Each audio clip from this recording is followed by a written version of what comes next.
지난 9일 디즈니 플러스를 통해 개봉된 한국 히어로물 무빙의 인기가 세계적으로 커져가고 있습니다.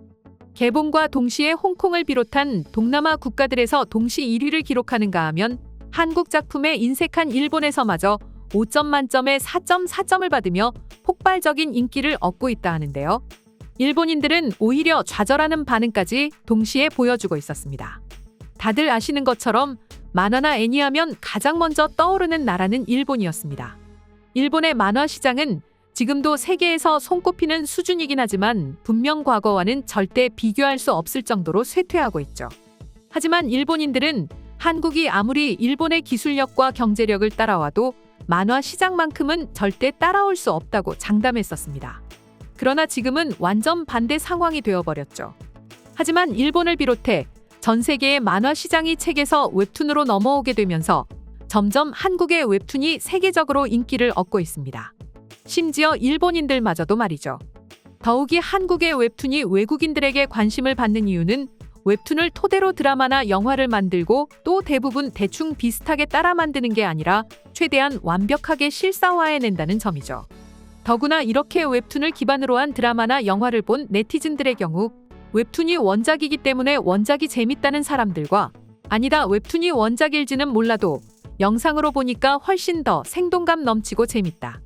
더구나 배우들이 연기를 워낙 잘해 훨씬 더 몰입도가 뛰어나다는 두 그룹으로 구분되고 결국에는 둘 다 재밌다는 반응을 보여주곤 합니다.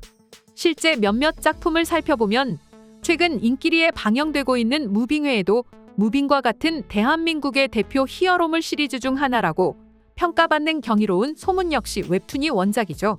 뿐만 아니라 최근 전 세계적으로 엄청난 흥행에 성공한 사냥개들과 스위트홈, 지금 우리 학교는 여신강님이 있고 이뿐만 아니라 한국 드라마의 세계적 흥행의 신호탄을 쏘아 올린 킹덤 역시 웹툰이 원작입니다.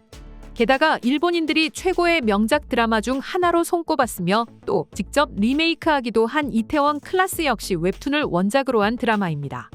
다음 영화 부문을 한번 볼까요? 웹툰 원작의 영화를 살펴보면 모히또 가서 몰디브 한 잔? 이라는 유행어를 남긴 내부자들이 있으며 또 올해 초 넷플릭스를 통해 공개된 길복순 역시 웹툰이 원작이죠. 이뿐만 아니라 최근 박스오피스에서 강세를 보이고 있는 콘크리트 유토피아 역시 웹툰을 원작으로 제작된 영화이며 시리즈 두 편 모두가 흥행에 성공한 신과 함께 또한 웹툰을 원작으로 제작된 영화입니다. 물론 일본 역시 자신들의 애니메이션을 실사화한 드라마나 영화가 존재합니다. 하지만 아무리 애니메이션이 큰 인기를 끌었다 한들 이를 드라마나 영화로 제작했을 때는 이렇다 할 흥행을 하지 못한 게 사실이죠. 물론 현재 일본 내에서는 애니메이션 원작이 굳이 아니더라도 흥행하지 못하고 있습니다. 그렇다 보니 결국은 전 세계인들 뿐만 아니라 일본인들마저 한국의 작품에 빠져들 수밖에 없는 것이죠. 실제로 22일 OTT 업계에 따르면 넷플릭스와 디즈니 플러스가 최근 선보인 드라마 마스크걸, 무빙 등의 한국 작품들이 일본에서 시청 순위 1위를 차지하고 있습니다. OTT 플랫폼 순위 집계 사이트인 플릭스페트롤에 의하면 디즈니 플러스가 지난 9일에 공개한 한국 오리지널 드라마인 무빙은 일본에서 22일까지 11일 연속으로 시청 순위 1위를 기록하고 있습니다. 무빙의 경우 총 20부작으로 제작되지만 현재 9화까지 공개됐는데 앞으로 이 기세를 쭉 이어갈 것으로 전망되고 있습니다. 무빙이 워낙 재밌고 잘 만들어졌기 때문일까요? 아닙니다. 올해 일본의 디즈니 플러스에서 공개된 한국 드라마 악귀와 낭만닥터 김사부 역시 시청 순위 1위에 올랐고 그전에는 사랑의 불시착, 이태원 클라스 등 수많은 한국 작품들이 일본 OTT 플랫폼 드라마 콘텐츠 부분에서 최상단을 기록했습니다. 또한 넷플릭스가 지난 18일에 전 세계에 공개한 한국 오리지널 드라마 마스크걸 또한 공개 직후 집계된 순위에 따르면 일본 넷플릭스 드라마 부분에서 1위를 차지했습니다. 게다가 연초에는 더 글로리가 무려 41일 동안이나 1위 자리를 굳건히 지켰고 이후 퀸메이커는 15일, 사냥개들은 5일 동안 1위 자리를 유지했습니다. 지난해에도 1월 그의 우리는, 2월 지금 우리 학교는, 3월 소년 심판, 39 기상청 사람들, 4월 사내 맞선, 6월 의사요한, 7월부터 9월까지는 이상한 변호사 우영우, 이태원 클라스, 10월에는 작은 아씨들이 일본 넷플릭스 드라마 부문 톱10을 기록했습니다. 심지어 일본의 인기 배우 중 한 명인 사토 타케루는 드라마를 추천해달라는 한 팬의 질문에 이상한 변호사 우영우를 추천하면서 일본 작품을 추천해드리고 싶지만 정말 재미있다고 느낀 작품은 대부분 한국이나 미국 작품이라고 말했고, 뒤이어 일본도 노력하지 않으면 안 된다라는 말을 강조하여 덧붙이기도 했습니다. 앞서 말씀드린 바와 마찬가지로 일본에서는 현재 애니메이션 원작도 그렇고 일반 드라마 작품 역시 자국민들의 선택을 받지 못하고 있습니다. 작품 하나를 예로 들면 지난 6월 넷플릭스에서 공개된 일본 제작 오리지널 콘텐츠 더 데이스의 경우 2011년 동일본 대지진 사태 당시 후쿠시마 원자력 발전소 폭발 사고를 드라마로 다룬 작품으로 공개 전 수많은 사람들의 주목을 받았지만 공개 후 일본 현지에서만 고작 단 하루 1위를 하는 수준에 그쳤죠.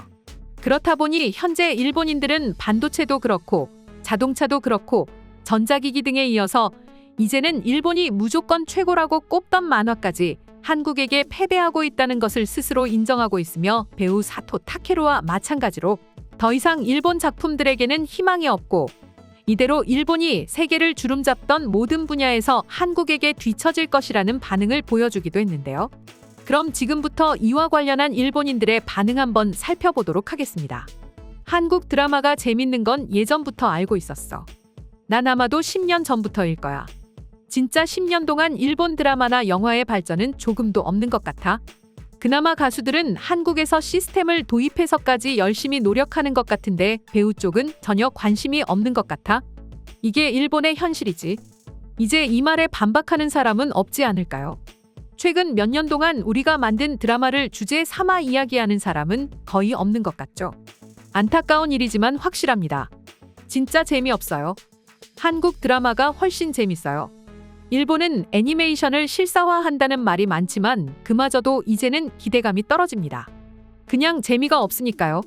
이번에 애니메이션 쪽에서 원피스가 넷플릭스를 통해서 실사화되고는 있지만 과연 흥미가 있을까?